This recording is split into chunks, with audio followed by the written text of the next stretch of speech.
Good morning friends.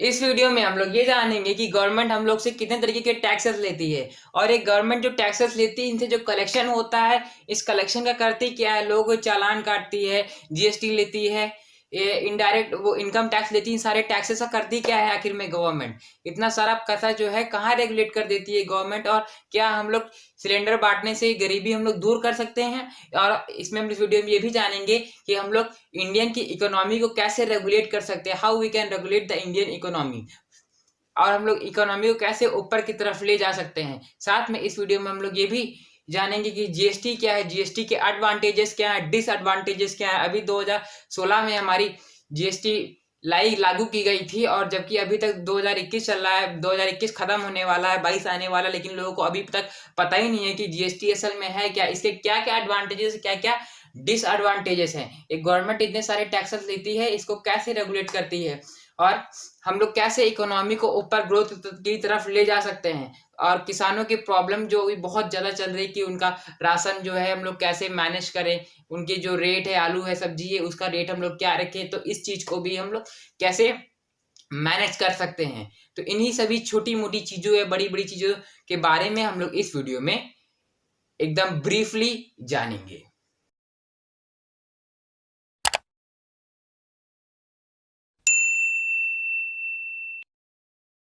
देखिए, सबसे पहले हम लोग बात करते हैं टैक्स की कि टैक्स होता क्या है। जनरली सभी पर्सन को, बच्चे से छोटे से बच्चे को ही पता होता है कि टैक्स होता क्या है।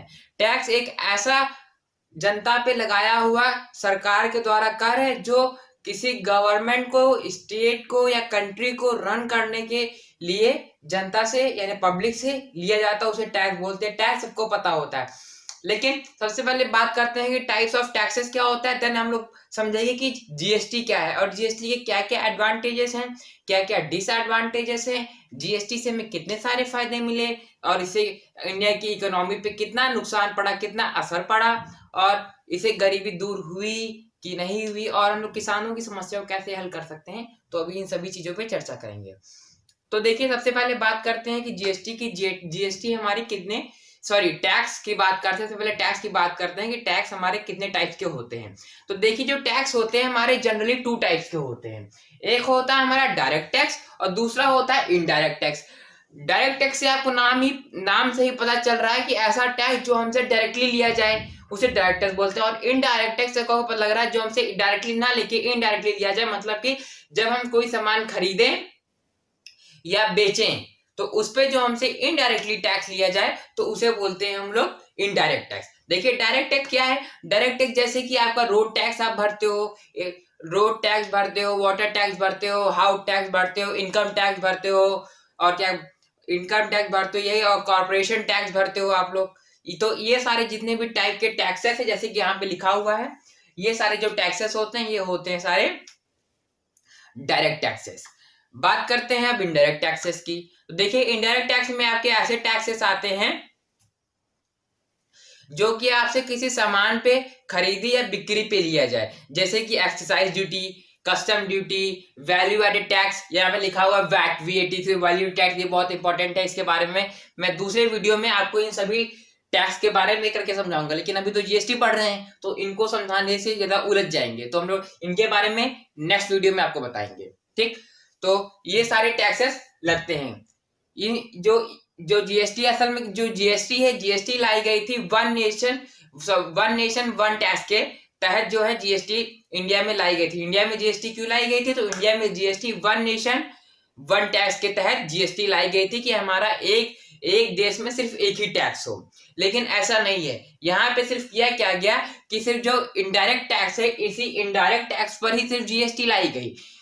ऐसा नहीं है कि इसमें डायरेक्ट टैक्स जो है कि डायरेक्ट टैक्स हटा दिया गया, डायरेक्ट टैक्स से आपको जीएसटी जो है पूरे पूरे की नहीं ले ली गई। अभी भी आपको बस कहने को है कि जो हमारा जीएसटी है वन नेशन वन टैक्स है, लेकिन ऐसा नहीं है। हमारे भारत देश में वन नेशन वन टैक्स नहीं है, क्योंकि जो टैक्सेस होते हैं दो टाइप के टैक्सेस होते हैं, डायरेक्ट टैक्स और दूसरा होता है इनडायरेक्ट टैक्स। ठीक, तो फिर जो जीएसटी लाई गई वो जीएसटी लाई गई इनडायरेक्ट टैक्सेस पे, डायरेक्ट टैक्सेस पे नहीं लाई गई। मतलब कि ये वन नेशन वन टैक्स नहीं है, ये हमारी कंट्री में डायरेक्ट टैक्सेस भी हैं। तो जो जीएसटी है इस जो इंडायरेक्ट टैक्स है इस पे लाएगी। असल में पहले होता क्या था कि जीएसटी जो है सिर्फ एक ही टैक्स बना दी, लेकिन पहले क्या होता था, ये इतने सारे टैक्सेस जो थे, जो आपके यहाँ पे लिस्ट गिवन बिलो है, ये excise duty, custom duty, value added tax, ये सारे टैक्सेस, और इसे ये तो बस थोड़े ही बहुत ही टैक्स लिखे हैं इसमें लिस्ट में, क्योंकि इतना बड़ा लिखने में बहुत मुश्किल है। इसके अलावा एंटरटेनमेंट टैक्स होता है और भी बहुत सारे टैक्सेस होते हैं। तो ये सारे टैक्सेस, ये जो टैक्सेस हैं, इन टैक्सेस को एक कर दिया गया, क्योंकि इतने सारे जब टैक्सेस थे तो बहुत प्रॉब्लम होती थी कि इतने सारे टैक्सेस पे हम लोग क्या क्या स्लैब रखें, क्या क्या रखें। यानी कि अभी तो एक ही हो गया कि ना, कि हम लोग इस पे खरीदेंगे तो इस पे 18% जीएसटी लगेगी, ये खरीदेंगे तो उस पे 28% जीएसटी लगेगी। लेकिन पहले क्या था कि इतने सारे आइटम थे, कस्टम ड्यूटी, इतने सारे टैक्सेस थे, तो उनके स्लैब अलग, तो उसमें बहुत प्रॉब्लम होती थी। इसलिए गवर्नमेंट ने क्या किया कि ये प्रॉब्लम ना हो, इतने सारे टैक्सेस का झंझट ना हो, तो गवर्नमेंट ने क्या किया, जितने भी इनडायरेक्ट टैक्सेस थे, जितने भी सामान से खरीद बिक्री वाले जितने भी टैक्सेस थे, उन्हें यानी कि इनडायरेक्ट टैक्सेस थे, उनको एक में कर दिया गया और उसका एक सिंगल नाम दे दिया गया जीएसटी, जिसका जीएसटी का फुल फॉर्म होता है गुड्स एंड सर्विस टैक्सेस। ठीक, तो फिर टैक्स हमारे जो होते हैं मेनली टू टाइप्स के होते हैं, डायरेक्ट टैक्स, इनडायरेक्ट टैक्स। ये जो जीएसटी है हमारी वन नेशन वन टैक्स के तहत लाया गया था, लेकिन ऐसा नहीं है हमारी इंडिया में वन नेशन वन टैक्स नहीं है। जो जीएसटी है, जीएसटी के अलावा भी डायरेक्ट टैक्सेस लिए जाते हैं, जैसे कि रोड टैक्स, आप टोल टैक्स वगैरह आप भरते ही हो, हाउस टैक्स, वाटर टैक्स, ये सारे टैक्सेस आपसे ऑलरेडी लिए जाते हैं। तो ये वन नेशन वन टैक्स नहीं हुआ। ठीक, तो जो टैक्सेस यानी कि जो टैक्सेस जीएसटी में आए, कौन से टैक्सेस है, इनडायरेक्ट टैक्सेस जो हैं वो हमारे जीएसटी में लिए गए। तो देखिए अब हम लोग बात करते हैं जीएसटी की। ये तो हो गया हमारा इनडायरेक्ट टैक्सेस और डायरेक्ट टैक्सेस। अब बात करते हैं हम लोग जीएसटी की। जीएसटी क्या है, तो देखिए जीएसटी का फुल फॉर्म है गुड्स एंड सर्विस टैक्स, जैसे कि यहाँ पे स्टिकर में आपको दिख रहा है गुड्स एंड सर्विस टैक्स, यानी कि ऐसा टैक्स जो किसी सामान पे या सामान की बिक्री या खरीदी या कोई भी सर्विस प्रोवाइड करने पर लिया जाए, उसे हम लोग कहते हैं goods and service tax. Service tax कैसे, सर्विस टैक्स इस तरीके से, जैसे कि आप किसी छोटे मोटे मैकेनिक की तो बात नहीं कर रहा हूँ, गाड़ी छोटे मोटे मैकेनिक जो रोड पे खोले रहते हैं, दुकानदार गाड़ी वाड़ी बनाते हैं, उनकी बात तो नहीं कर रहा हूँ। जैसे कि बड़े बड़े जो कंपनी के जैसे कि होते हैं, जैसे कि कंपनी में अगर आप कभी गाड़ी जो है अपनी कंपनी के शोरूम, कंपनी का जो वो होता है गैरेज टाइप का जो भी बोलते हैं उसे, तो वहां पे अगर आप अपनी गाड़ी बनवाए जाके और गाड़ी को वहां रिपेयर कराएं, तो उस पे जो वहां पे जो भी है वहां पे सिस्टम ऐसा है कि आपको जो भी सर्विस, जितने की सर्विस चार्ज उस पे लगेगा, उस पे आपको 18%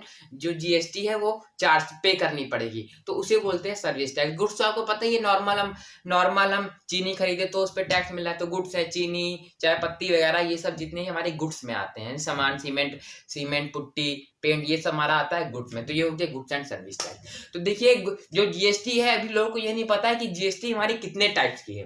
तो देखिए जीएसटी जो है मेनली हमारी 4 टाइप्स की है, जैसे यहाँ पे लिखा हुआ है।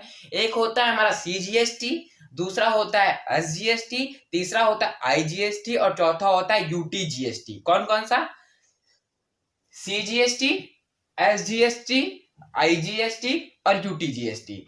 सीजीएसटी क्या है, सीजीएसटी ये है, इसका फुल फॉर्म है central goods and service tax, यानी कि ऐसा टैक्स जो पब्लिक से लिया जाए और वो टैक्स सेंट्रल गवर्नमेंट को जाए, यानी कि केंद्र सरकार को जाए, तो होगा वो सीजीएसटी। एसजीएसटी का full form state goods and service tax, यानी कि ऐसा टैक्स जो जनता से लिया जाए और वो टैक्स स्टेट गवर्नमेंट के पास जाए, उसे एसजीएसटी बोलते हैं। और आईजीएसटी का फुल फॉर्म होता है integrated goods and service tax. इसको अभी मैं इस पेज के नेक्स्ट पेज पे समझाऊंगा।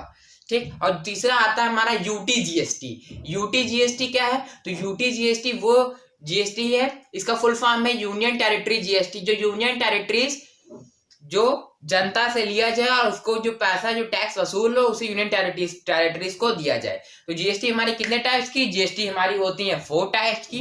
नंबर 1 हमारी जीएसटी होती है कौन सी, CGST, number 2 SGST, number 3 IGST और नंबर 4 यूटीजीएसटी। ठीक, तो ये हो गई जीएसटी। अब जीएसटी में आप लोगों को नहीं पता है कि स्लैब्स क्या होते हैं, तो देखिए जीएसटी में मेनली जो स्लैब लाए गए वो 5 तरीके के स्लैब लाएंगे, यानी कि 5 तरीके से जो स्लैब देखिए लाए गए, जैसे कि यहाँ पे लिख रखा हुआ है ब्लूप्रिंट से। 0% का पहला स्लैब आया, दूसरा स्लैब जो आया हमारा 5% का आया, तीसरा स्लैब हमारा 12 का आया, चौथा स्लैब जो था वो हमारा 18 का आया, और जो पांचवा स्लैब था वो आया 28% का।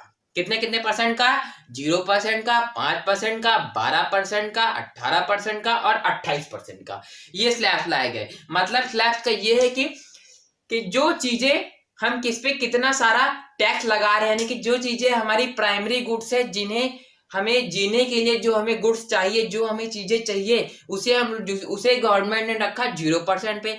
5% में गवर्नमेंट ने उन चीजों को रखा जो हमें जीने के लिए चाहिए, आवश्यक है, बट इतनी आवश्यक नहीं है कि उसके बिना मर जाएंगे, तो उसको गवर्नमेंट ने 5% में रखा।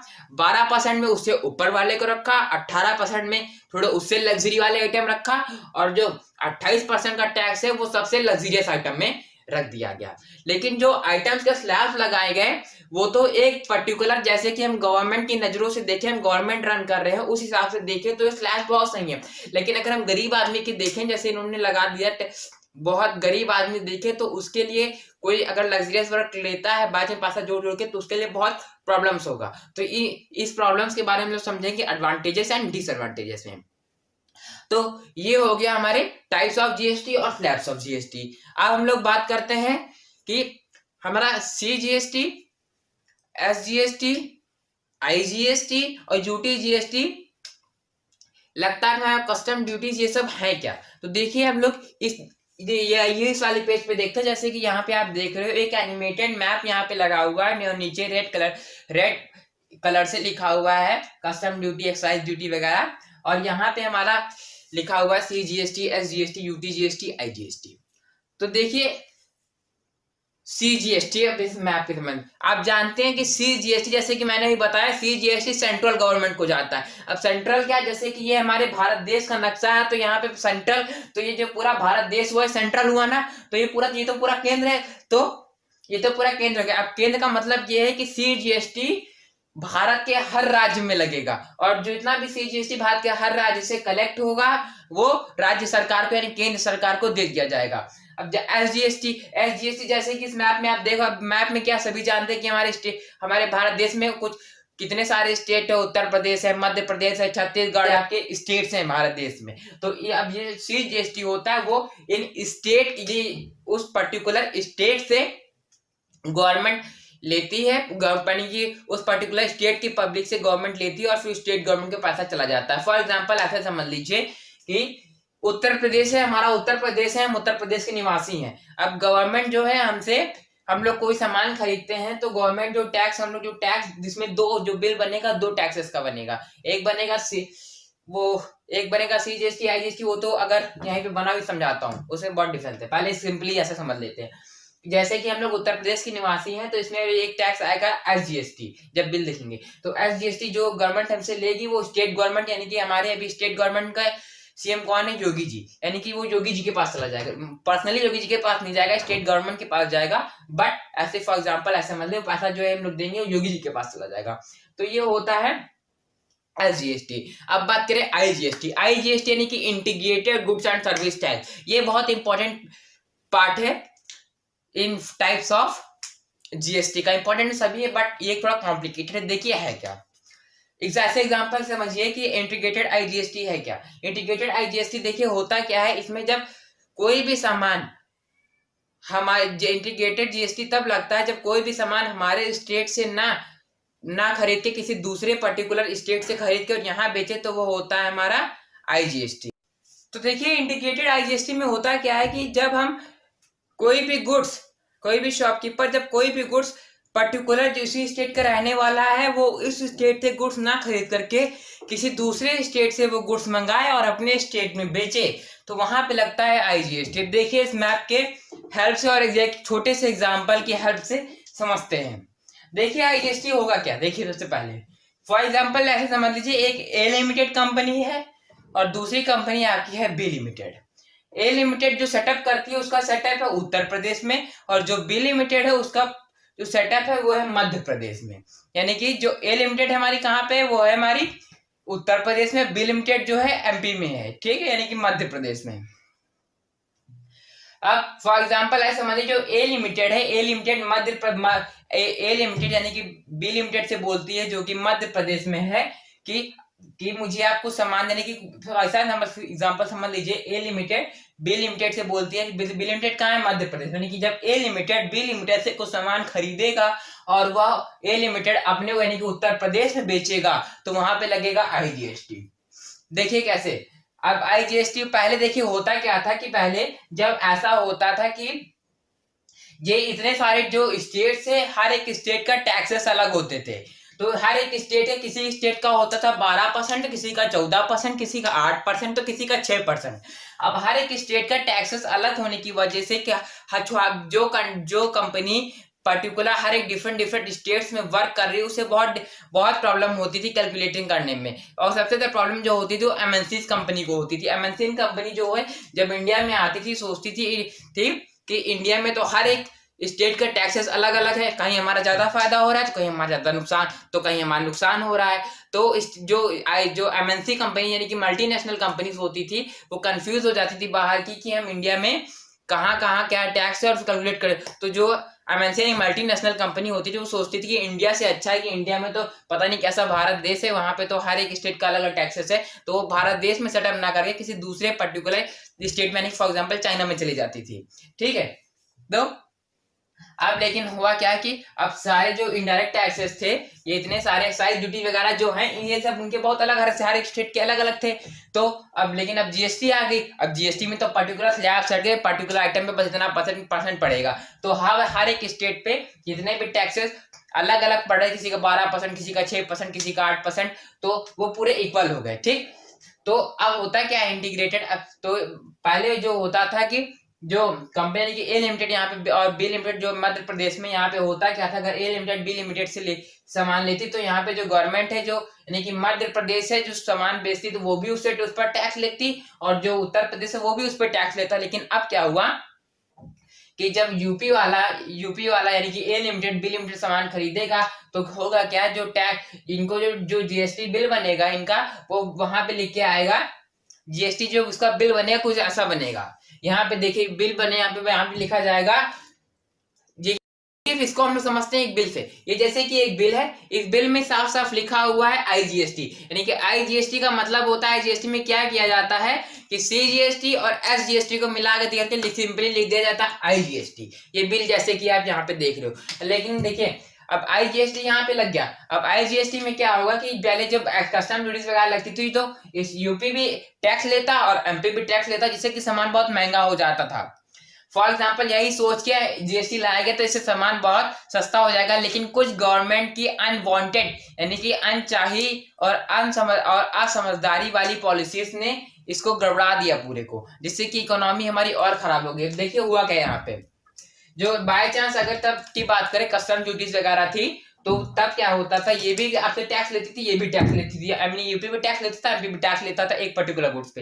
लेकिन अब क्या होगा, जब ए लिमिटेड बी लिमिटेड यानी कि ए लिमिटेड जो हमारे उत्तर प्रदेश में है, बी लिमिटेड जो हमारे एमपी में, जब ए लिमिटेड बी लिमिटेड से सामान खरीदेगा तो एक जीएसटी बिल बनेगा, जो टैक्स आएगा उस पर्टिकुलर टैक्स को अब क्या किया जाएगा, उस पर्टिकुलर टैक्स को सीधे जो है सेंट्रल गवर्नमेंट ले लेगी। ठीक है, अब सेंट्रल गवर्नमेंट ले लेगी, देन वो सेंट्रल गवर्नमेंट जो है अपना जो है कि अपना जो 9% टैक्स है वो खुद ले लेगी और 9% जो टैक्स है वो किसको दे देगी, यूपी को दे देगी। अब यहाँ पे जो टैक्स है वो एमपी को नहीं मिलेगा। एमपी को इसलिए नहीं मिला क्योंकि एमपी का देखिए हुआ क्या कि एमपी का सामान बिक गया, और एमपी के लोगों को रोजगार मिल गया। वहीं यूपी की बात करें तो यूपी में सामान बिका है, तो मतलब कि आईजीएसटी वहां पे लगता है जहां पे उस प्लेस का करेक्ट डेस्टिनेशन होता है, यानी कि जहां पे सामान बिकेगा वो वहां पे आईजीएसटी लगता है। पहले दोनों जगह टैक्स बढ़ते थे, तो अब सिर्फ उत्तर प्रदेश में सिर्फ एक सिंगल टैक्स ही लगेगा। तो ये होता है आईजीएसटी। अब यूजीएसटी क्या होता है, यूटीजीएसटी यानी कि यूनियन टेरिटरी जीएसटी। तो यूनियन टेरिटरी जीएसटी क्या आप जानते हैं कि यूनियन टेरिटरी में दिल्ली,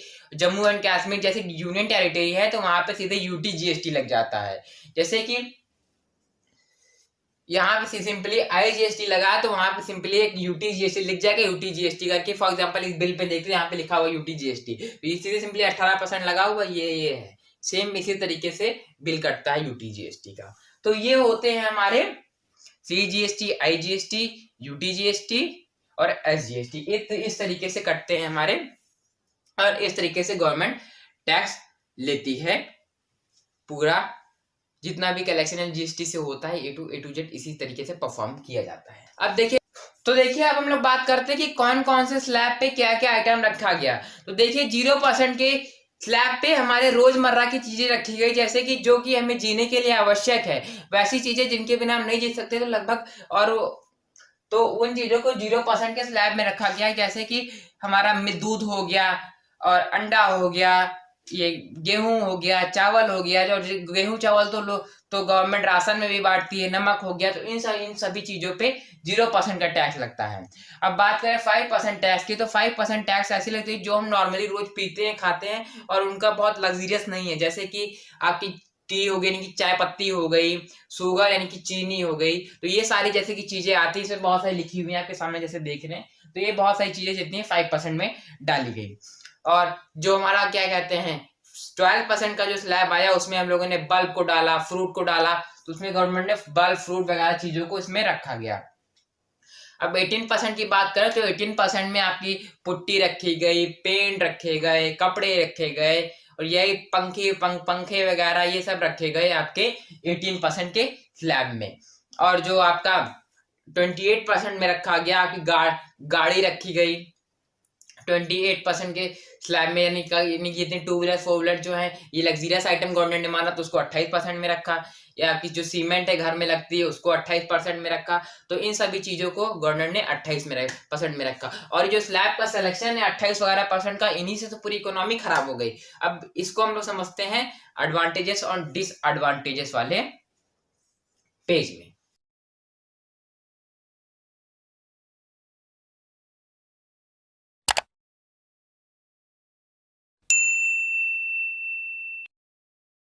देखिए हम लोग बात करते हैं advantages and disadvantages of GST, यानी जीएसटी के कितने फायदे हुए और क्या क्या नुकसान हुए। तो देखिए जीएसटी में कुल मिला के सिर्फ एक ही फायदा हुआ। फायदा सिर्फ ये हुआ कि पहले इतने सारे टैक्सेस स्टेट्स में, स्टेट जो था हर एक स्टेट के अलग अलग टैक्सेस थे, किसी भी स्टेट का टैक्सेशन का जो रेट था वो कंफर्म नहीं था, और जो रेट है वो एक हो गया, यानी मतलब कि वन नेशन वन टैक्स। बस इसका सबसे बड़ा एडवांटेज यही है। बाकी जीएसटी का बला हमने को में कोई भी एडवांटेजेस नहीं मिला, कोई भी एडवांटेज हम इसका नहीं कंज्यूम कर पाए, क्योंकि गवर्नमेंट की कुछ अनकैलकुलेबल पॉलिसीज और अनएप्रोप्रिएट पॉलिसीज की, जो गलत पॉलिसीज की वजह से हम लोग इसको नहीं लाभ ले पाए जीएसटी का। बस इसका सबसे बड़ा एडवांटेज ये रहा कि हमारे हर एक स्टेट का जो टैक्सेस अलग था तो वो पूरा एक हो गया। अब देखिए जो इसके सबसे बड़ा इसका एडवांटेज यही है। अब बात करते हैं डिसएडवांटेजेस की। जीएसटी के डिसएडवांटेजेस क्या रहे। देखिए इन्होंने कहा था कि पेपर वर्क जो है रिड्यूस हो जाएगा जीएसटी आने की वजह से, यानी कि बहुत सारी यानी कि कागजी लिखाई पढ़ाई जो है कम हो जाएगी, लेकिन ऐसा नहीं हुआ। जीएसटी के आने की वजह से कागजी लिखाई पढ़ाई और बढ़ गई। बेचारे दुकानदार दिन दिन रात रात बस कुछ नहीं बस बिल्ली काटने में लगे रहते हैं कि ये गलती ना हो जाए तो गवर्नमेंट फाइन लगा देगी, वो छोटी सी गलती ना हो जाए वो फाइन लगा देगी, टाइम पे जीएसटी भरना है, ये करना है। दुकानदार को अपने सामान के बेचने का काम और जीएसटी को सही तरीके से भरने का ज्यादा टेंशन रहता है इस जीएसटी की पॉलिसीज की वजह से इतना। और असल में इसमें होता क्या है कि इसमें हर टाइम जीएसटी फिल करना, ये करना है, थोड़ी गलती ना हो जाए, जो बिलिंग हो एकदम करेक्ट हो, जो हल्का भी ऊपर नीचे रेट ना हो, तो बहुत सारी चीजें जीएसटी में देखना होता है, जिसकी वजह से शॉपकीपर को जब भी कोई सामान बेचता है तो उसे अपने सामान बेचने की टेंशन कम होती है कि अपने समय में टर्नओवर बढ़ाना है, उसे अब जीएसटी भरने की ज्यादा टेंशन होती है कि जीएसटी का पूरी कैलकुलेशन सही रहे, जैसे कि गवर्नमेंट जो है इस पे टैक्स ना लगा दे। दूसरा गवर्नमेंट ने बोला था, जैसे कि आपके यहाँ बगल में लिखा हुआ है कि जो टैक्सेशन होगा, जो टैक्सेशन का रेट होगा बहुत कम होगा जीएसटी में, लेकिन जो टैक्सेशन का रेट है वो बहुत ज्यादा हाई रहा। टैक्सेशन रेट जो था बहुत ही हाई गवर्नमेंट में लगा दिया। अब सोच लीजिए अब आप खुद ही सोच लीजिए, जैसे कि कोई गरीब आदमी है, छोटे गरीब आदमी सोचते हैं कि हमारे पास 2-4 पैसा गरीबी से 300 400 रुपए कमा करके घर बनवा ले। अब वो व्यक्ति चुके 300 400 रुपए करके घर बनवाता है तो उसमें गवर्नमेंट पता है सीमेंट घर में सबसे ज्यादा काम जो लगता है, पैसा लगता है, वो सबसे ज्यादा सीमेंट घर में लगती है घर बनवाने में। तो जब सीमेंट लगती है घर बनवाने में घर बनाने से जो लगती है वो सीमेंट लगती है। अब जो सीमेंट लगती है घर बनवाने में, उस पर गवर्नमेंट ने स्लैब पता कितना रखा, 28%। अब सोचे जो आदमी दिन में 300-300 रुपए करके लेबरी मजदूरी करके दिन भर अपना शरीर तोड़वा करके काम करता है, और फिर उस काम करता है और पैसा जोड़ता है कि अपने लिए घर बनवाऊंगा, छोटा सा प्यारा सा हमारा भी घर हो, और उस पर गवर्नमेंट 28% टैक्स लगती है। मतलब कि वो उस बेचारे आदमी ने कैसे करके 1-1.5 लाख रुपए कमाए हो गया, और इस 1 लाख रुपए पे सरकार 28,000 रुपए यूं ही जब्त कर ले रही है, और बाकी इनकम टैक्सेस वगैरह वगैरह लगा रही है फलाना ढकाना। तो उस पर्टिकुलर आदमी का, मैंने जो व्यक्ति महीने में 10,000 रुपए कमाता है, उसका 4,000 रुपए 10,000 रुपए में सरकार ले रही है। मतलब कि हर एक प्रति व्यक्ति का जो 40% जो इनकम है वो सरकार ले रही है। खुद सोचिए, जिस देश में किसी पर्टिकुलर व्यक्ति का 40% इनकम अगर सरकार लेगी तो आदमी क्या खाएगा और क्या पिएगा। अब गवर्नमेंट इतना सारा टैक्सेशन छोटे छोटे आदमी पे इतना लगा रही है, लेकिन हमारे हिंदुस्तान की जनता कुछ बोल ही नहीं पा रही है, पता नहीं क्या है, इतना सन्नाट, इतना कुछ नहीं। अगर और कहीं होता तो इसे भूचाल मच जाता, आग दंगे प्रसाद हो जाते। जो गवर्नमेंट इतना टैक्सेशन लगा दिया, पूछना वो बेचारा गरीब आदमी जो 300-300 रुपए कमाता है और किसी ने घर बनाएगा उस पर 28% टैक्स देगा। तो अब बताइए, जो व्यक्ति 1 लाख पे 28,000 रुपए खाली सरकार को देगा तो घर क्या बनवाएगा? वो कभी घर बना ही नहीं सकता, वो कभी आगे बढ़ ही नहीं सकता, कभी उसकी इकोनॉमी सही हो ही नहीं सकती। तो जो गवर्नमेंट का जो टैक्सेशन सिलेक्शन रेट एकदम सही नहीं रहा, बहुत गलत इन्होंने गुड्स का सिलेक्शन किया। इन्होंने इस बारे में कभी सोचा ही नहीं कि जो व्यक्ति घर बनवाएगा, और जैसे कि उन्होंने गाड़ी में रखा है कि 2 व्हीलर्स पे 28%। आप खुद सोचिए, बिना गाड़ी के तो किसी के घर पे अगर 2 व्हीलर्स ना हो कितनी समस्या होती। कोई आदमी बीमार हो जाए, साइकिल से सड़क उसको तुरंत लेके पहुंच जाएगा हॉस्पिटल, क्या नहीं पहुंच पाएगा, कहीं जाना हो क्या चला जाएगा। अब इन्होंने 2 व्हीलर बेचारे दो गरीब के आदमी, कुछ गरीब आदमी मिडिल क्लास के लोग एक 2 व्हीलर खरीदने चलते हैं तो गवर्नमेंट उस पे भी 28% का जीएसटी लगा दिया है 2 व्हीलर पे। अब सोचिए, एक 2 व्हीलर पे 28% का जीएसटी होगा तो क्या मिडिल क्लास वाला एक 2 व्हीलर खरीद पाएगा? अब उसके पास 2 व्हीलर नहीं होगी, सोचिए इंडिया की इकोनॉमी कितनी धीरे हो जाएगी। जो ट्रांसपोर्टेशन उसका जो काम 5 मिनट में होना था अब वो 5 घंटे में होगा, और सिर्फ किसकी वजह से? सरकार के उस 28% की जीएसटी की वजह से। अगर गवर्नमेंट ने इस चीज को सोचा होता तो इतना हैवी स्लैब जो है वो इस पे ना लगाती। ये जीएसटी के इतने हैवी स्लैब की वजह से आज हर एक प्रति व्यक्ति का 40% हिस्सा सिर्फ सरकार को जा रहा है उस देश में। और देश में जिस व्यक्ति का उसकी कमाई का 30 से 40% हिस्सा सरकार के पास जाएगा तो उस देश का व्यक्ति कभी आगे नहीं बढ़ सकता। सरकार ने कभी इसके बारे में सोचा ही नहीं, एकदम देश को बर्बाद करके रख दिया। और कोई देश होता तो एकदम दंगा प्रसाद हो जाते, कोई बोलता, लेकिन हमारे भारत देश में कोई बोलते नहीं। बोलने वाला टॉपिक, चिल्लाने वाला टॉपिक है ये कि गवर्नमेंट ने इतना हैवी टैक्सेशन लगा दिया। खुद सोचिए, कुछ व्यक्ति होते हैं जिनको 4 पहिया बहुत जरूरी होती है, उनके बिना 4 पहिया उसका काम नहीं होता। कोई भी व्यक्ति, बहुत सारे, यानी कि हर एक व्यक्ति का देखने का नजरिया अलग होता है। गवर्नमेंट ने तो बस इतना ऐसे सीना तान के मुंह पे ऐसे सीना ताना और बोल दिया, जो गाड़ी तो वही आदमी खरीदेगा जिसके पास खूब पैसा होगा, 2 पहिया तो वही आदमी खरीदेगा जिसके पास खूब पैसा होगा। लो लगा देते हैं 2 पहिया 4 पहिया पे 28% का टैक्स। अब बताइए आप, क्या गरीब आदमी 2 पहिया नहीं खरीद सकता? क्या मिडिल क्लास का आदमी 4 पहिया नहीं खरीद सकता? क्या मिडिल क्लास के आदमी के पास इतना भी हक नहीं है कि थोड़ी दूर कि कहीं जाने के लिए काम, उसके घर पे 1-2 पहिया हो, क्योंकि आदमी बीमार हो, कम से कम जल्दी से लेकर के उसको हॉस्पिटल तक पहुंच जाए? हो सकता हो कि 4 पहिया जो आदमी खरीद रहा हो उसकी एक नेसेसरी चीज हो सकता हो 4 पहिया उसकी कमाई का जरिया हो। अब अगर आप सोचिए, अब सोचिए गरीब आदमी किसी तरीके से, एग्जांपल ले लीजिए कि ओला में गाड़ी अपनी देता है, कारण उसके पास और कोई रोजगार नहीं, सरकार उस पर भी उस गाड़ी पर 28% लेगी। तो क्या बताइए, जो गरीब आदमी, दूसरा आदमी, क्या वो ओला गाड़ी खरीद पाएगा? नहीं खरीद पाएगा, मर जाएगा बेचारा। जब आप 28% टैक्स लोगे तो क्या होगा? एक गाड़ी पे, जो गाड़ी 10 लाख की होती है उस पर सरकार 3,10,000 रुपए सिर्फ अपना टैक्स लेती है। बताइए, अब 3,10,000 रुपए उस पर टैक्स लेगी, और प्लस पेट्रोल डीजल पे अलग से टैक्स ले रही है। तो ये बहुत बड़ा डिसएडवांटेज है जीएसटी का, कि हर एक प्रति व्यक्ति की आय में से 30 से 40% का जो हिस्सा है वो सरकार का जा रहा है। सरकार को लगभग कितना जाना चाहिए आप बताइए? जो व्यक्ति 10,000 रुपए कमा रहा है, मेरे हिसाब से सरकार को 500 रुपए दिया जाए उस पर मंथ। टैक्सेशन तो बहुत है, लेकिन सरकार कितना ले रही है? 10,000 जो व्यक्ति कमा रहा है उससे महीने 4,000 रुपए दे रही है। अब बताइए, जो व्यक्ति 4,000 रुपए सरकार को दे देगा तो कैसे क्या खाएगा क्या पिएगा? पहले जो घर होते थे वो जो घर होते थे 7-8 हजार में बहुत अच्छे से चल जाते थे, लेकिन अब घर को चलाने के लिए पूरे 20 हजार रुपए लगते हैं। 20 हजार के नीचे कोई 12 हजार से नीचे या 20 हजार से नीचे कोई इतने 5 लोगों का परिवार नहीं चल पाता, नहीं पढ़ पाता, और वो हमेशा सब परेशानियों में रहता है। परेशानियों में क्यों रहता है? कि जो व्यक्ति 20 हजार रुपए कमाता है उससे 8 हजार रुपए सरकार लेती। इस वजह से पैसे की कमी हो गई। हमारे देश में महंगाई बढ़ रही है। पेट्रोल को इन्होंने जीएसटी के बाहर रखा हुआ है।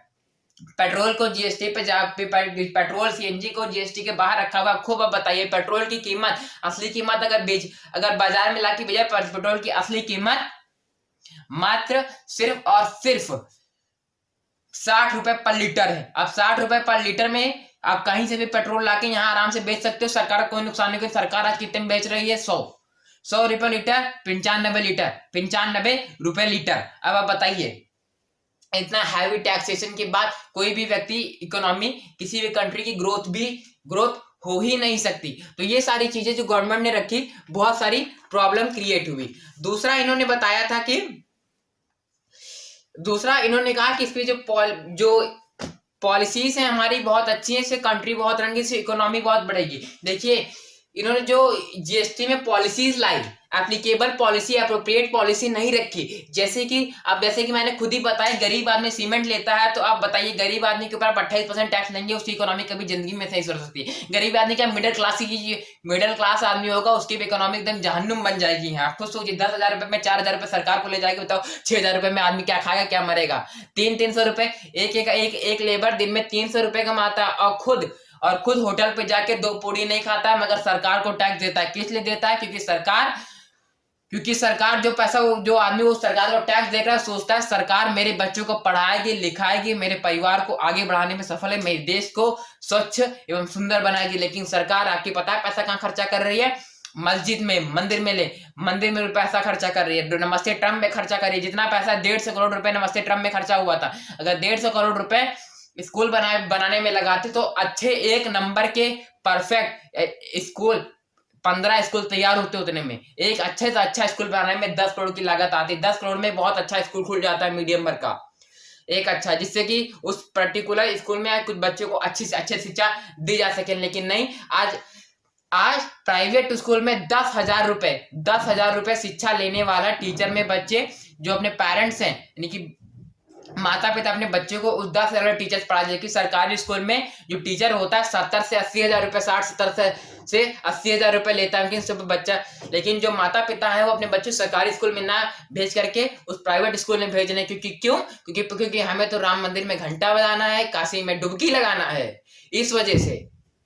और नमस्ते ट्रम्प में ट्रम्प का स्वागत करना, इन लोग तो सोचना चाहिए कि हमारी देश की जनता इतनी अमीर नहीं, किस तरीके से 300 रुपए पर डे कमा करके अपना देही तोड़ा करके दिन भर काम कर करके सरकार को टैक्स देती है कि सरकार मेरे बच्चों को पढ़ाएगा लिखाएगा, ना कि इसलिए क्योंकि वो सब हमारा पैसा बर्बाद करेगी सरकार।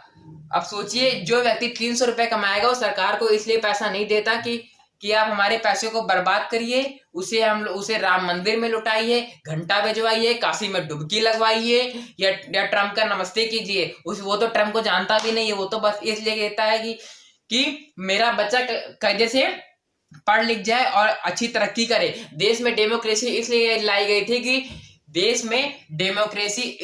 गई थी ताकि जनता की सुनवाई हो। जब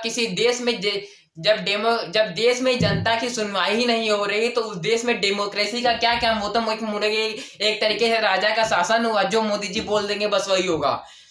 तो ऐसे डेमोक्रेसी का क्या मतलब है? जिस देश में डेमोक्रेसी की सुनी नहीं जा रही, आज किसानों को अपना हक मांगने के लिए सिर्फ पानी से छिड़कर डंडों से मारा जा रहा है। अब बताइए, ऐसी डेमोक्रेसी क्या मतलब?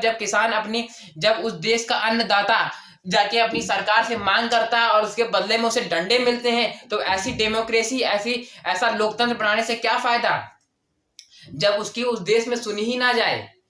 तो बहुत सारे डिसएडवांटेजेस है सरकार ने जो रखे हैं। और इन्होंने ये भी चीज बोला था कि जीएसटी के आने की वजह से कैलकुलेशन दुकानदार की कम हो जाएगी।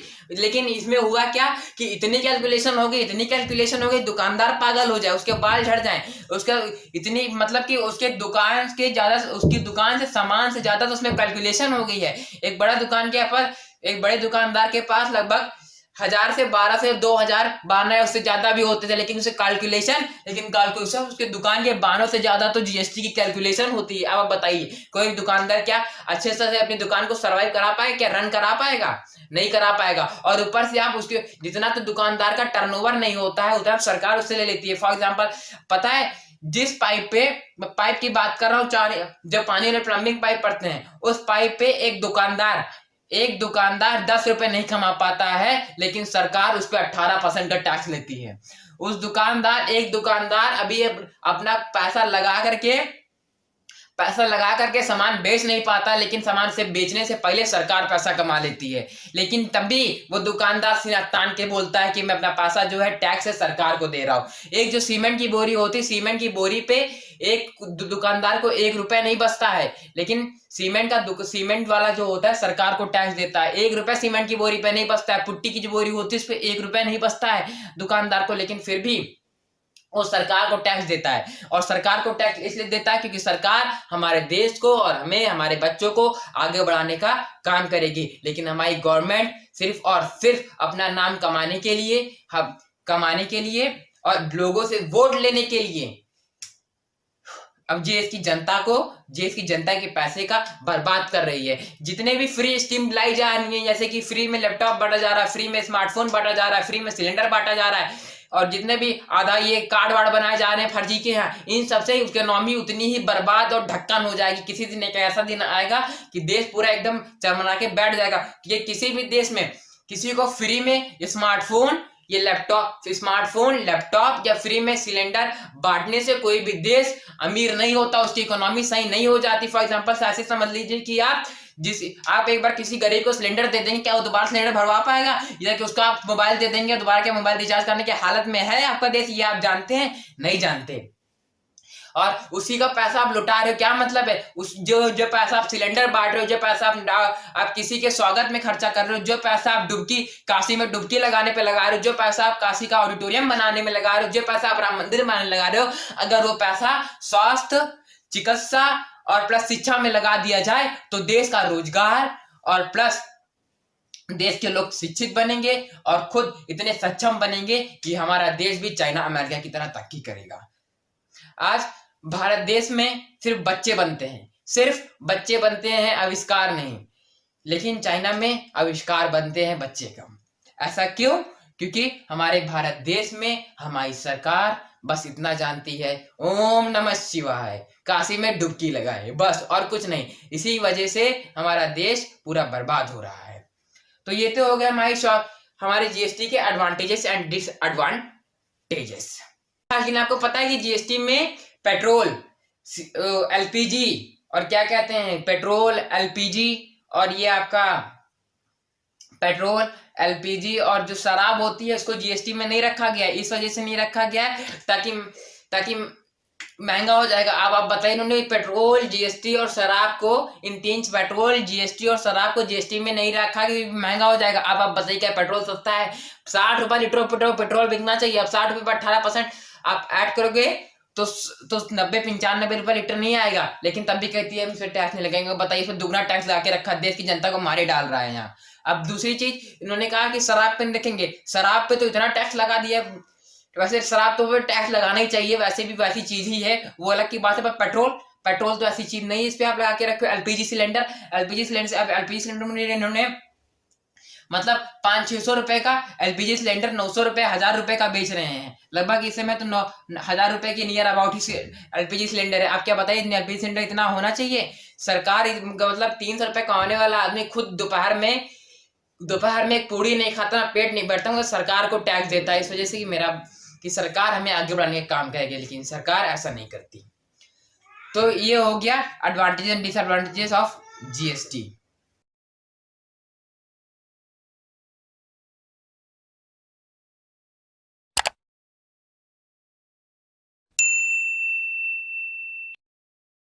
देखिए, अब बात करते हैं हम impacts of higher rate of interest and wrong use of money at wrong place. देखिए, अब इसमें क्या है, इसका मतलब ये है कि हाइयर रेट ऑफ इंटरेस्ट, यानी रेट का जो इंटरेस्ट है, यानी कि जो हमसे जीएसटी का टैक्सेशन जो लिया जा रहा है रेट है वो इतना ज्यादा है, तो उसके इम्पैक्ट हमारे इंडिया की इकोनॉमी में, जनता पे, देश की जनता पे, और प्लस लोगों में क्या क्या उसके ऊपर क्या प्रभाव पड़ रहे हैं, और इसका जो इकोनॉमिक गवर्नमेंट जो पैसे को गलत गलत जगह फर्जी का उपयोग करे तो उसके हमारे देश पे क्या क्या प्रभाव पड़ रहे हैं, क्या क्या हो रहा है। देखिए, जो जैसे कि इनसे पहला पॉइंट लिखा हुआ है, consumption of 30 to 40% income of पर पर्सन, मतलब कि इतने सारे हायर रेट ऑफ इंटरेस्ट, इतने सारे टैक्सेस की वजह से आज सरकार को हर एक प्रति व्यक्ति की आय के हिसाब से, हर एक व्यक्ति की जो आय है उसमें से 30 से 40% का हिस्सा सरकार को जा रहा है, उसके 30 से 40% का टैक्स सरकार को दे रहा है वो व्यक्ति। फॉर एग्जाम्पल ऐसे समझिए कि जो व्यक्ति महीने में 10,000 रुपए कमा रहा है, उसका जो 4,000 रुपए है, उस 10,000 रुपए वो सरकार ले रही है। आप बताइए, इसीलिए जो पहले जो घर होते थे पांच परिवार का, वो 8,000 में चल जाता था, लेकिन आज घर चलाने के लिए 15,000 रुपए की जो आज पांच फैमिली का परिवार 20,000 रुपए में नहीं चल पा रहा। उसका रीजन ये है कि गवर्नमेंट के हाईवी टैक्सेस है। जो परिवार में 20,000 रुपए पर मंथ कमा रहा है, उसमें लगभग 8 से 10,000 रुपए वो सरकार को दे रहा है अपने खर्चे में, तो सिर्फ और सिर्फ वो 10,000 रुपए ही ले रहा है, लेकिन सरकार उससे वो 8-10,000 रुपए ले रही है। इस वजह से 20,000 रुपए कमाने वाला आदमी भी आज परेशान है। जो व्यक्ति पहले जो घर अच्छे से 12-12 हजार में चल जाता था, आज वो घर 20,000 रुपए में नहीं चल पा रहा, सिर्फ और सिर्फ सरकार के हायर टैक्सेस की वजह से। आप खुद सोचिए, जैसे जिस देश में हर एक व्यक्ति से 30 से 40% उसकी सैलरी का हिस्सा, वो क्या देश कभी बढ़ पाएगा? नहीं बढ़ पाएगा। तो इस चीज की वजह से हमारे इंडिया में इकोनॉमी, यानी कि इतनी गरीबी और बढ़ती चली जा रही है, देश और ही परेशान होते चला जा रहा है। एक दुकानदार पे इतना सन्नाटा है, दुकानों पे पूछना नहीं, लोगों की बिक्री नहीं हो रही, सेल नहीं हो रही है। कभी नेता बैठे तो है नहीं दुकान पे, जब वो बैठेंगे किसी दूसरी दुकान में बैठना पड़े, पता चले होता क्या है यहाँ। वो तो बस चाय पता नहीं कैसे नेता पहले चाय बेचते थे, तब भी नहीं पता है गरीबों का दर्द क्या होता है।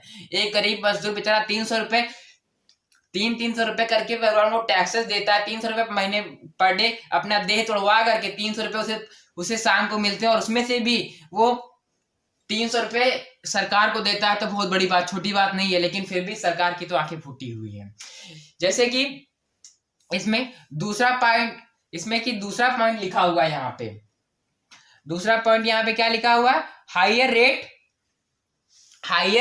Rate of interest, higher rate of taxes increases the price of goods. यहाँ पे लिखा हुआ है higher rate of taxes increases the price of good, मतलब कि गवर्नमेंट ने जो टैक्सेस हैं वो बहुत हायर रेट के लगा दिए, इस वजह से गुड्स के प्राइस बहुत ज्यादा हो गए। मतलब कि जो सीमेंट 250-300 रुपए की पहले बिकती थी 250 या 280 रुपए की, आज वो सीमेंट 250 या 280 रुपए की ही है, मगर सरकार के उस 28% जीएसटी की वजह से आज वो सीमेंट 360, 370 और 380 बिक रही है। मतलब खुलेआम आपको बेवकूफ बनाया जा रहा है। 100 रुपए बोरी आपसे सरकार ले रही है। अब आप खुद सोचिए, जो व्यक्ति एक लेबर मजदूर की मैं बात करता हूं, तो लेबर मजदूर दिन भर काम करता है, अपना देह तोड़वाता है, ईटा धोता है, और उसे शाम को मात्र 300 रुपए मिलते हैं। उसे शाम को मात्र 300 से 400 रुपए मिलते हैं, और 300-400 रुपए में गरीब आदमी दोपहर में भूखा रह जाता है। खुद होटल पे जाके 10-15 रुपए की पूरी नहीं खाता है। इस वजह से और वो जो पैसा है, मगर फिर भी वो 10 रुपए की पूरी नहीं खाता है, और खुद 10 रुपए की पूरी नहीं खाता है, और सरकार को उसमें से टैक्स देता है। खुद सोचिए आप, कितनी बड़ी बात है। जो गरीब मजदूर दिन भर अपना देह तोड़वाता है, 300-400 रुपए उसके शाम के मिलते हैं, उसमें दोपहर को अगर भूख लगती है तो 10-15 रुपए की पूरी नहीं खाता है 300-400 रुपए कमाने वाला मजदूर, मगर वो अपने 300-400 रुपए का 30 से 40% हिस्सा सरकार को देता है। इस वजह से, ताकि सरकार उसकी कुछ मदद करेगी।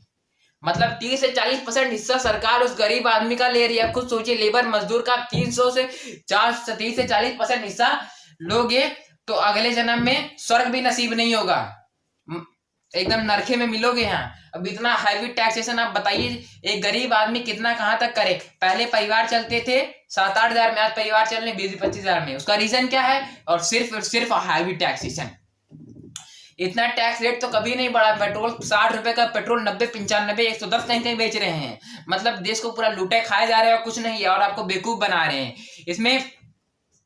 और प्लस इसमें जो हमारा तीसरा पॉइंट यहाँ पे लिखा हुआ है, देखिए तीसरा पॉइंट क्या लिखा हुआ है। तीसरा पॉइंट यहाँ पे देखिए, जैसे कि लिखा हुआ है use of money at wrong place, यानी कि मनी का उपयोग, मनी का खर्च ये लोग बहुत ही बड़ा गलत जगह में कर रहे हैं। मनी का उपयोग बताइए, जो 300 रुपए कमाता है क्या वो सरकार को टैक्स इस वजह से देता है कि ताकि उसका बेटा काशी में जाके डुबकी लगाए, कि अयोध्या में जाके घंटा बजाए, कि ट्रंप का स्वागत करे। जो 300 रुपए पर डे कमाता है वो सरकार को टैक्स इस वजह से देता है ताकि उसका बच्चा पढ़े लिखे और नाम कमाए, माँ बाप का नाम रोशन करे, देश का नाम रोशन करे और देश को ऊंची बुलंदियों तक ले जाए। वो 300 रुपए कमाने वाला व्यक्ति इसलिए सरकार को टैक्स देता है।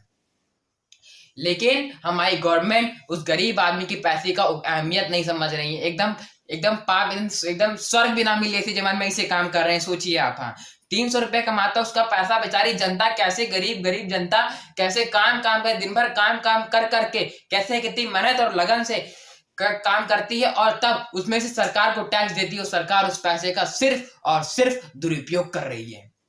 उस पैसे को काशी में लगा रही है, उस पैसे को राम मंदिर में लगा रही है, उस पैसे को किसी के स्वागत में खर्चा कर रही है, उस पैसे को से अपने लग्जरियस थिंग्स में खर्चा कर रही है। एकदम दिल एकदम वो जैसे होता है राक्षस, एकदम राक्षस वृत्ति के लोग हैं यहाँ। हमारे देश में जब अंग्रेजों का शासन चलता था, जब अंग्रेजों का शासन हटाया गया, तब हमारे देश में डेमोक्रेसी यानी कि लोकतंत्र इसलिए स्थापित किया गया ताकि देश में जनता की सुनवाई हो सके, जनता की दुहाई हो सके, जनता की बात सुनी जा सके, जनता क्या चाहती है उसे मिल सके, इसलिए डेमोक्रेसी लाई गई थी। लेकिन जिस देश में जनता की सुनी ही ना जाए, जनता की बात ना सुनी जाए, और बेचारा जो किसान अन्नदाता, हमारे देश का किसान है अन्नदाता, जब अन्नदाता अपनी मांग करे और उस पर आप 5 मिनट के डंडे मार के भगा दो, तो ऐसी डेमोक्रेसी का क्या मतलब है। ये तो उससे अच्छा एक राजा का शासन ही उससे अच्छा होता। और डेमोक्रेसी है जनता की, लोकतंत्र इसलिए देश में लाया गया था ताकि देश की जनता की बात सुनी जा सके, अन्नदाता हमारा जो कहे वो उसकी बात सुनी जा सके, हम जो चाहते हैं वो हमें मिल सके, हम अपनी हक की लड़ाई लड़ सके। इसलिए देश में डेमोक्रेसी लाई गई थी। तो इसलिए नहीं लेके आई गई थी कि आप राजा बन के वहां पे बैठा दी जाओ और हम जो बोले हमारी कुछ सुनो ना। एक नेता को राजा जनता बनाती है, वो बेचारी जनता अपने महीने में जो जनता एक लेबर मजदूर कितनी मेहनत करके पैसा कमाता है, और अभी और देश के नेता होता है उसको सिक्योरिटी प्रोवाइड कराता है, इसलिए ताकि हमारा देश आगे बढ़ सके। आप सोच लीजिए कितनी बड़ी बात है, आप एकदम जस्ट इमेजिन करिए कितना अजीब सा होगा। तो ये होता है तरीका। कुछ ना करके सिर्फ गवर्नमेंट गरीब आदमी को लूटने का काम कर रही है। आप उसको सोचिए, जो व्यक्ति 300 रुपए कमाता है, अपने बच्चे को कभी उसने आइसक्रीम नहीं खिलाई होगी। मैं सिंपल सी बात कर रहा हूँ, गरीब आदमी जो देहात में रहता है खुद 10 रुपए की आइसक्रीम नहीं खाई होगी, मगर सरकार को छेना खिला रही है। वो उस नेता को छेना खिला रहा है गरीब आदमी, खुद अपने बच्चे को उसने 10 रुपए की आइसक्रीम नहीं खिलाई होगी, मगर फिर भी उसने कुछ सोच के उस नेता को छेना खिला रहा है। इस वजह से खिला रहा है क्योंकि वो मेरे बच्चे को पढ़ाने में मदद करेगा। लेकिन हमारे देश का जनता अपने पैसे की अहमियत नहीं समझ रही है। अपना पैसा कैसे वो कमा, इसकी अहमियत नहीं समझ रही है। 30 से 40% अपना हिस्सा दोगे तो बताइए कैसे आप आगे बढ़ोगे। अपना हक मांगिए, सरकार से मांग करिए, क्योंकि आप सरकार को इतना 30 से 40% इनकम दे रहे हो, आपके पास अधिकार है पैसा मांगने का, अपना ग्रोथ मांगने का अधिकार है, अपनी मांग करें। अब जैसे कि इसमें हमारा 5वां पॉइंट है, 5वां पॉइंट देखिए इस पे क्या लिखा हुआ है, मेकिंग योरसेल्फ ओवर बजट। मतलब कि जो पैसा है वो इतना ज्यादा ओवर बजट में खर्चा कर रहे हैं। जैसे कि नमस्ते ट्रंप हुआ था, नमस्ते ट्रंप क्या उसमें सिर्फ 10 लाख रुपए लगा के किसी प्रधानमंत्री का उसका स्वागत नहीं किया जाता। जरूरी है कि वहां पे आप 150 करोड़ रुपए लगाओ। हमारे देश की जनता दिन भर में 10 रुपए की बेचारा रोटी पेट भर में भूखा रह जाता है, लेकिन 10 रुपए की रोटी नहीं खरीद के खाता है, और तुम 150 करोड़ रुपए का सिर्फ और सिर्फ किसी का स्वागत कर रहे हो। खुद अपने खुद अपनी लग्जरी गाड़ियों में पहन रहे हो, 10-10 लाख का अगर आप सूट पहन रहे हो तो बताइए कैसे काम होगा। खुद व्यक्ति 1.5-10 रुपए की, सोच लीजिए, व्यक्ति अपने बच्चे को आइसक्रीम नहीं खिलाता है मगर उनको 10-10 लाख का सूट, 16-16 लाख की घड़ी पहना रहा है। वो आदमी आपको पैसा, तब देखिए उस गरीब आदमी कितना बड़ा दिल और किए हैं, एकदम राक्षस प्रवृत्ति के हो गए हैं। हमारी सरकार तो एकदम सिर्फ और सिर्फ राक्षस प्रवृत्ति के, गरीबों का दर्द कुछ जानती ही नहीं है। जैसे कि इसमें नेक्स्ट पॉइंट है हमारा, जो हमारा नेक्स्ट पॉइंट है, इसमें लिखा हुआ है using money to various meaningless scheme, मतलब पैसे का उपयोग एकदम फर्जी की जगह, बेमतलब की जगह खर्चा करना। अभी ये लोग पैसा बेमतलब पर कहाँ खर्चा कर रहे हैं बताइए, आप जानते ही होंगे, सिलेंडर फ्री में बांट रहे हैं। आप बताइए क्या सिलेंडर बांट के किसी देश की गरीबी दूर की जा सकती है? फ्री में लैपटॉप बांट रहे हैं, फ्री में लैपटॉप बांटने से क्या गरीबी दूर हो सकती है? उसके बच्चे को रोजगार मिल सकता है? नहीं मिल सकता। काशी में क्या डुबकी लगाने से पैसा मिल सकता है? नहीं मिल सकता। राम मंदिर में क्या घंटा बजाने से उस बच्चे का भविष्य सुधर सकता है, उस खानदान का भविष्य सुधर सकता है? नहीं सुधर सकता। लेकिन हमारी सरकार सिर्फ और सिर्फ अपने मतलब, अपने वोट के लिए ही काम कर रही। उसका सीधा बस बड़े बड़े हेडिंग में लिख दिया जाता है, सोच ईमानदार काम दमदार। बताइए ऐसी ईमानदार सोच का भारत की जनता क्या करेगी, जिसमें आप 30 से इनकी ईमानदार सोच ये है कि हम हमारे भारत की जनता के हर एक व्यक्ति का 40% सैलरी जो होगी हम ले लेंगे। हाँ, कोई गरीब आदमी सीमेंट पे चला नहीं लेगा, उसे घर बांध नहीं दे, उनको किसी गरीब आदमी का हम घर नहीं बनने देंगे। ये हमारी सोच ईमानदार है। और इनका काम धंधार क्या है? काम धंधार ये है कि हमारा देश का बच्चा इंजीनियर ना बजे और बस राम मंदिर में जाके बोले भजन राम राम राम सीताराम और घंटा बजाए और काशी में गंगा में जाके डुबकी लगाए। इनका ये काम दमदार है। तो ये सोच ईमानदार नहीं, बेईमान है। ये काम दमदार नहीं, एकदम नमक हराम है। देन इसका नेक्स्ट पॉइंट देखिए क्या लिखा हुआ है। नेक्स्ट पॉइंट लिखा हुआ है doing expense for self luxury, मतलब कि अपने और सिर्फ अपने फायदे, अपने व्यवस्था के लिए फर्जी का खर्चे करना, सिर्फ और सिर्फ फर्जी खर्चा करना। आप क्या बताइए, क्या प्रधानमंत्री जी हमारे जरूरी है कि वो 10 लाख का सूट पहने? वो बेचारा 300 रुपए कमाने वाला 300 रुपए कमाने वाला 100 रुपए की बनियान नहीं पहन पाता है और आप 10 लाख का सूट पहन रहे हो। जिस देश में ऐसे प्रधानमंत्री होंगे, ऐसी सरकार होगी, वो देश बर्बाद होना उसका तय है। लिखा हुआ है मेकिंग फेक लॉस, मतलब फर्जी के लॉस बनाना। आप बताइए, ये फर्जी के लॉस बनाते, किसान बिल बनाते हैं, वो भी किसान अपनी मांग करने आता है, डंडे से पानी बहा करके उसके ऊपर भगा देते हैं। ये कौन सा तरीका होता है? आप डंडे मार के किसान, डेमोक्रेसी देश में डेमोक्रेसी लोकतंत्र इसलिए लाया गया था कि ताकि अन्नदाता की सुनवाई हो सके, आम आदमी की सुनवाई हो सके, ताकि इसलिए नहीं लाया गया था कि आप पानी मार के भगा दोगे, डंडा मार के भगा दोगे। देश में डेमोक्रेसी इसलिए नहीं लाई गई थी। आप मांग करें, आपके पास अधिकार है, आप देश को 30 से 40% अपनी कमाई का हिस्सा दे रहे हो, ये इनका काम ईमानदार है। तो ये जो फेकिंग लॉस है और फर्जी के बनाते उस पे सुनते नहीं है, ये इनका एक काम दमदार है कि आप गरीबों में पानी डाल दोगे, बेचारे अन्नदाता पे आप पानी डाल दो, डंडों से भगा दोगे, मांग करने आएगा। ये इनका काम दमदार है। और इनकी सोच क्या ईमानदार है कि पूरे देश को खा के बैठ जाएंगे। ये हमारी सोच ईमानदार है। इस पे दूसरा पॉइंट आपका लिखा हुआ है ट्राइंग टू मेक प्राइवेटाइज्ड